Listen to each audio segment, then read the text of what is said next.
हुई कि हम लोगों को जब हमने 50 लोगों का उनको पत्र भेजा था कि 50 लोग उसमें सांसद विधायक, और आपको मालूम है कि महागठबंधन में कितने विधायकों का समर्थन प्राप्त है और महागठबंधन के साथ कितने सांसद हैं।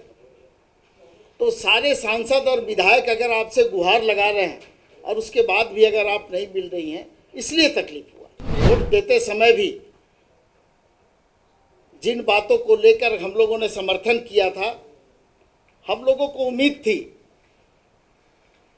कि राष्ट्रपति महोदया चूँकि इस राज्य में भी राज्यपाल रह चुकी हैं, यहाँ के लोगों के भावना से अवगत हैं, तो निश्चित रूप से जो बातें हम लोगों के द्वारा पत्र में दर्शाई गई है उस पर वो सहानुभूतिपूर्वक विचार करें। जो विषय है, जो मुद्दे हैं, उससे भटकाने का एक जरिया मात्र है। आपको मालूम होगा कि 11 लाख लोगों ने इस देश को छोड़ा जो व्यापारी वर्ग से आते हैं, उस पर कभी चर्चा हुई? और आप उन लोगों को लाने की बात कर रहे हैं जो इस देश में नहीं। जैसा कि आप लोग जानते हैं कि पार्टी के तरफ से राष्ट्रपति महोदया को हम लोगों ने पत्र भेजा था और पत्र के माध्यम से उनसे मिलने का समय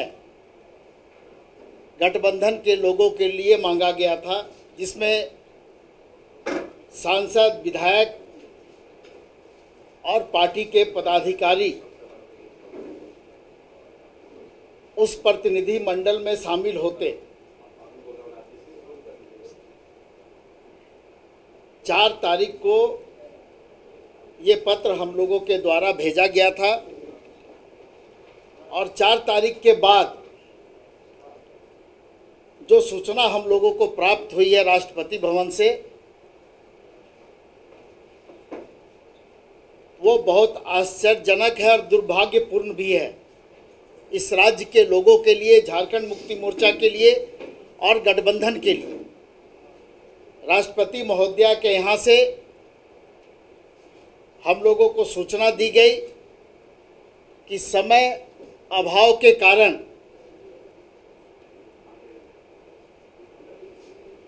इस प्रतिनिधि मंडल से मिलना संभव नहीं है।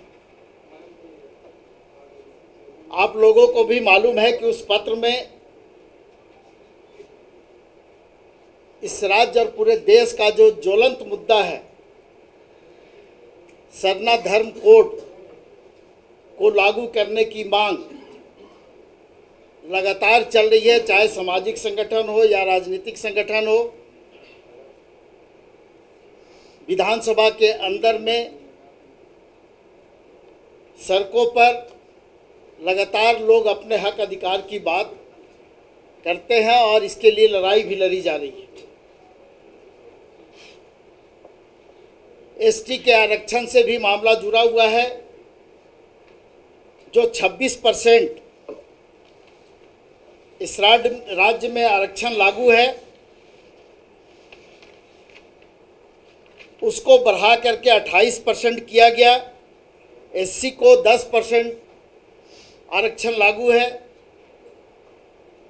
उसको बढ़ा करके 12% किया गया। और ओबीसी को जो 14% आरक्षण इस राज्य में मिल रहा है, उसको बढ़ा करके 27% किया गया। और ये विधानसभा के अंदर से बहस हुई, विधेयक आया और उसको पास करके राज्यपाल महोदय के पास इसको भेजने का काम किया गया।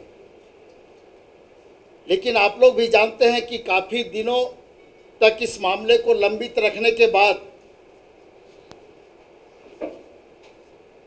राज्यपाल महोदय के तरफ से जो टिप्पणी आई, वो भी टिप्पणी इस राज्य के लोगों के भावना के बिल्कुल विपरीत थी। उन्होंने कहा कि सुप्रीम कोर्ट के गाइडलाइन के अनुसार ये आरक्षण नहीं है, इसलिए इसे वापस भेजा जाता है। उसी तरह से 1932 का खतियान जो इस राज्य का ज्वलंत मुद्दा है, लोगों के अस्मिता से जुड़ा हुआ मुद्दा है, उस पर भी काफ़ी दिनों बाद राजभवन की चुप्पी टूटी और जब उसको भेजा गया राजभवन से विधानसभा को, तो उसे पुनः उसी स्थिति में पारित करके विधानसभा से फिर राजभवन भेजने का काम किया गया। मैं इसलिए इन बातों की चर्चा कर रहा हूं कि जिस तरह का व्यवहार इस राज्य के लोगों के साथ में, या यूं कहें कि महागठबंधन में जो भी दल हैं उनके द्वारा जो भी बातें उठाई जाती है या जो भी विषय विधानसभा से पास करके भेजा जाता है, या तो उस पर टिप्पणी नहीं की जाती है या टिप्पणी की भी जाती है तो वो इस प्रकार से कि ये मामला लंबित रहे।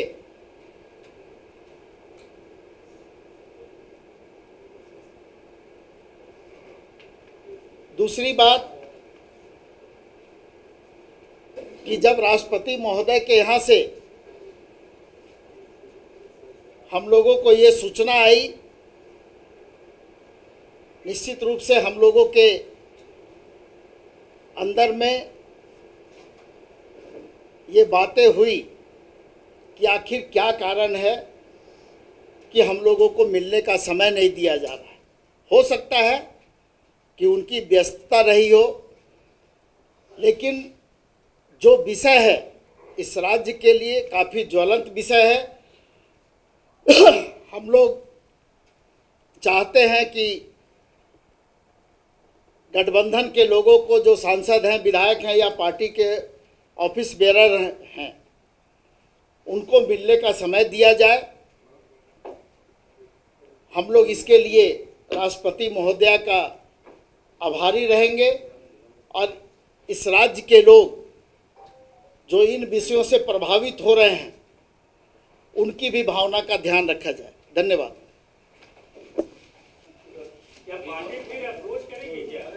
बिल्कुल हम लोग प्रयास करेंगे कि उनके तरफ से हम लोगों को समय दिया जाए, ताकि हम लोग, चूँकि हमारी बातें राज्य भवन के द्वारा भी नहीं सुनी जा रही है, तो हम कहीं ना कहीं तो गुहार लगाएंगे। इसलिए हम लोगों ने राष्ट्रपति महोदया से मिलने का समय मांगा था, लेकिन जब समय नहीं मिला तो हम लोगों को दुख हुआ है, आश्चर्य भी हुआ और उनके फैसले पर हम लोगों को निराशा भी हुई। विनोद जी, अभी आपने कहा कि हो सकता है उनके पास टाइम नहीं हो, और आप कह रहे हैं कि आश्चर्य भी लगा। तो नहीं, समय अगर नहीं है तो आप एक सप्ताह में नहीं दे सकते हैं, 10 दिन में नहीं, 15 दिन में, 1 महीना बाद आप समय दे सकते हैं। लेकिन विनोद जी, आप कहते थे कि जो खून का रिश्ता था आप लोग का द्रौपदी मुर्मू के साथ, वो कहाँ गया? नहीं, उस रिश्ता पे आप सवाल क्यों उठा रहे हैं? वोट देते वो रिश्ता और ये जो विषय है दोनों अलग अलग है। और आपने एक बात कहा कि वोट देते समय भी जिन बातों को लेकर हम लोगों ने समर्थन किया था, हम लोगों को उम्मीद थी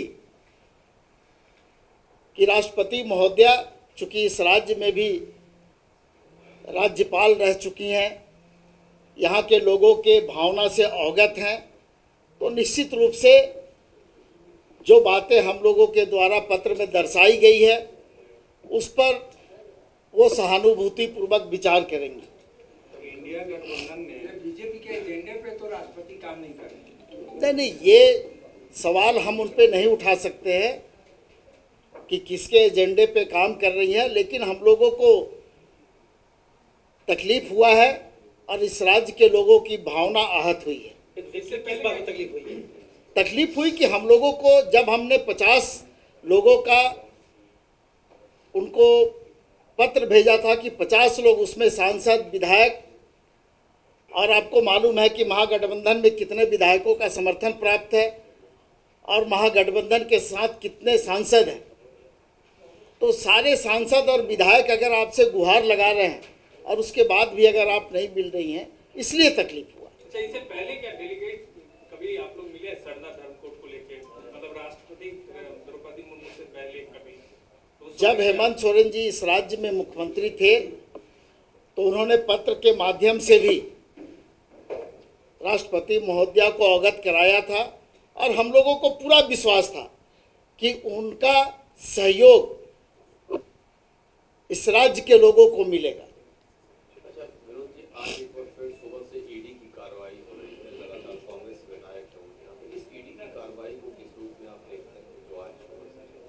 देखिए, जिस रूप में आप लोग इस मामले को देखते हैं उसी रूप में हम लोग भी देखते हैं, और ये कार्रवाई हो रही है तो कार्रवाई के पश्चात ही हम लोग टिप्पणी करें तो ज़्यादा बेहतर हो। विनोद जी, कल बैठक हुई थी मुख्यमंत्री आवास में गठबंधन सीट को लेकर प्रत्याशियों की, उसमें क्या निकला, कब तक घोषणा कीजिएगा? बहुत जल्द घोषणा हो जाएगी और सभी विषयों पर सहमति भी बन चुकी है और चुनाव प्रबंधन कमेटी और जो कमेटी इसके लिए है उसके पास सारी बातें पहुंच चुकी है और कमेटी के द्वारा बहुत जल्द इसकी घोषणा भी कर दी जाएगी। जो बातें आ रही है लोहरदगा सीट को लेकर फिर नया पेंच उत्पन्न हुआ है, नहीं, मैं उन बातों पर टिप्पणी नहीं कर सकता हूं कि कहाँ पेच है कहाँ नहीं है। राजनीति में और सीटों के बंटवारे में इस तरह से होते रहता है, जो बातें आपके पास जाती है हो सकता है वो सही नहीं है। विनोद जी, आप लोगों ने राष्ट्रपति महोदय को खत लिखा, ये मतलब चुनाव से थोड़ा पहले और चुनाव के वक्त आप लोग जो है इस मुद्दे को इतना फोकस कर रहे हैं, क्या इसको चुनावी लाभ लेने के लिए आप लोग कर रहे हैं? देखिए, आपको शायद मालूम नहीं है, इस विषय पर लगातार झारखंड मुक्ति मोर्चा और गठबंधन के लोग मुखर रहे हैं। ये कब इस विधेयक को पास किया गया था आप उसके विषय में जान ले, ये मांग कब का है, और जब इस राज्य में हेमंत सोरेन जी मुख्यमंत्री थे उस समय से ये बातें सामने लाई जा रही है, उनके संज्ञान में ये सारी बातें लाई गई हैं। चुनाव से जोड़ करके अगर आप इस मामले को देखते हैं तो हमको लगता है ये उचित नहीं होगा, ये CAA नहीं है। धन्यवाद।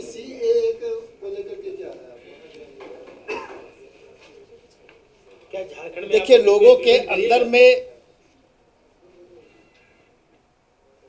जो इस सरकार के प्रति जो सोच बन रही है, जो विषय है, जो मुद्दे हैं, उससे भटकाने का एक जरिया मात्र है। आपको मालूम होगा कि 11 लाख लोगों ने इस देश को छोड़ा जो व्यापारी वर्ग से आते हैं, उस पर कभी चर्चा हुई? और आप उन लोगों को लाने की बात कर रहे हैं जो इस देश में नहीं है। आपके देश के लोग आपको छोड़ करके जा रहे हैं, इस देश को छोड़ करके जा रहे हैं, उसका असर यहाँ के इकोनॉमी पे पड़ रहा है, लेकिन उस पर चर्चा नहीं।